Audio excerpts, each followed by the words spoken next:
Elijah, you didn't have to do that. Tigilan mo na si Zeph. No! Pagbabayaran niya yung ginawa niya sa'yo.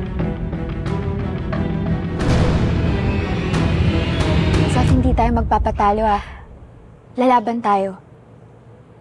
Aalamin natin talaga kung sino yung may kagagawan kung bakit kayo nagkasira ni Sean. At ang rason kung bakit ka kinaiinisan ng lahat. Yung maka-clown na yon. Alam mo yun, nasa likod ng maka-clown na yan. Alam niya kung paano ko pupunteryahin eh. Pero tama kayo. Dapat hindi ako magpa-apekto sa kanya.